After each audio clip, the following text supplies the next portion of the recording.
Chapitre 17, synthèse organique, grand 1 synthèse, cinquièmement choix du montage. Dans notre cas de synthèse, nous avons des vapeurs toxiques qui risquent de s'échapper du milieu réactionnel, donc nécessité d'un chauffage à reflux.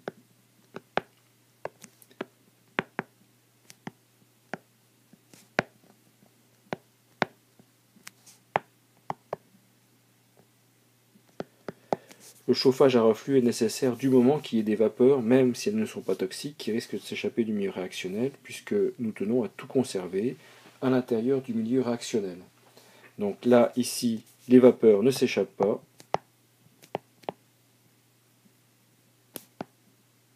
Ne s'échappent pas. Et le milieu réactionnel reste à une pression égale à la pression atmosphérique, c'est-à-dire la pression autour du montage. Donc maintenant, nous allons voir comment représenter simplement un chauffage à reflux. Donc tout d'abord, représentons le réfrigérant ici, donc avec la partie qui est connectée au ballon. Voilà, dans le ballon, nous avons le milieu réactionnel avec les grains de pierre ponce. Le réfrigérant, donc ce sont deux tubes coaxiaux, et dans le tube extérieur circule de l'eau. Donc là, voici l'arrivée d'eau froide. L'eau froide ici circule à l'intérieur ici, donc ce qui permet de bien réfrigérer le tube à l'intérieur et d'éviter aux vapeurs de s'échapper. Ici, on a la sortie d'eau. Donc là, dans notre cas, nous avons un bain-marie.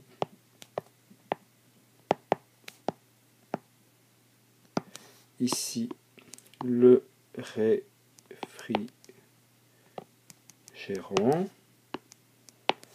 Ensuite, dessous, nous avons une plaque chauffante. Donc l'ensemble bain-marie plus plaque chauffante peut être remplacé par un système de chauffe-ballon thermostaté. Ne dépensons pas 100 degrés. L'ensemble est placé sur un support télescopique.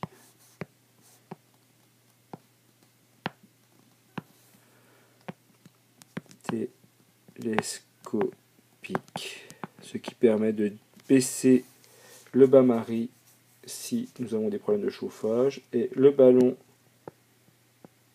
ainsi que le réfrigérant. Ici, on va mettre deux pinces ici. Donc, je vais enlever celle du milieu. Sont tenus par un trépied.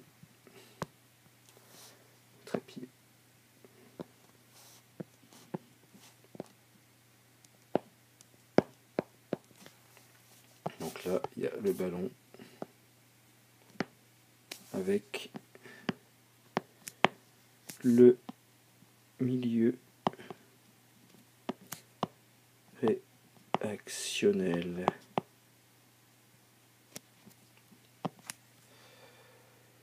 Alors, il y a une variante au chauffage à reflux, en particulier au réfrigérant. Si les vapeurs s'échappent plus facilement, si les espèces chimiques présentes sont plus volatiles, on peut utiliser un système de réfrigérant avec une surface de contact plus importante.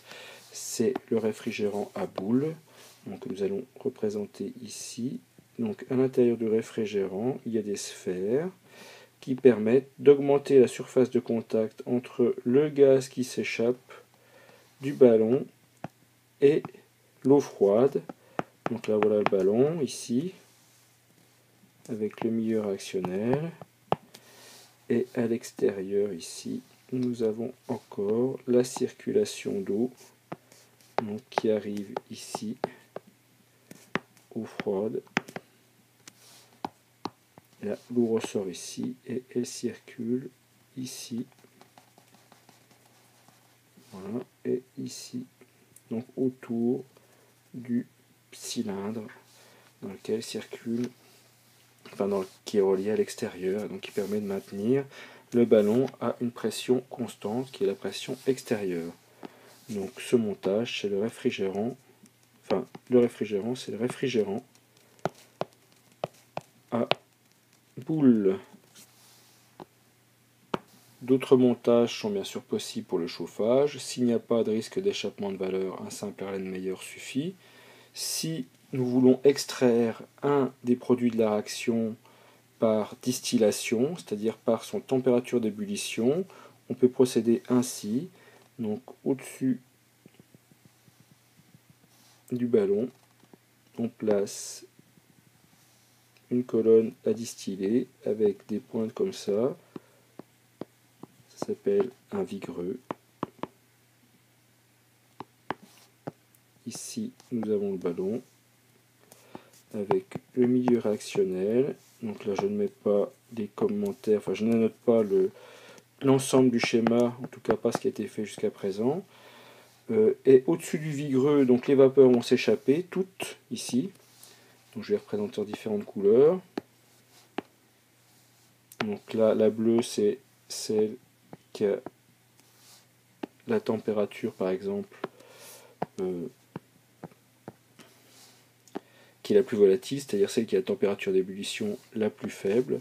Et la seule qui va arriver au sommet du vigreux va être la bleue, puisque les autres vont se recondenser sur les pics du vigreux, donc par exemple ici et ici.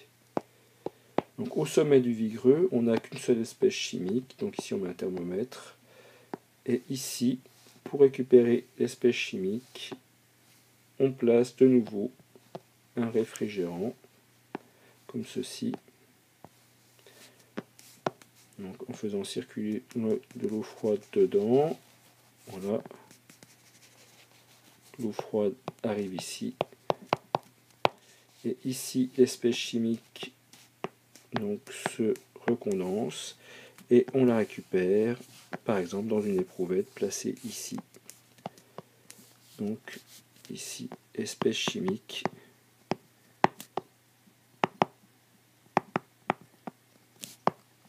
la plus volatile.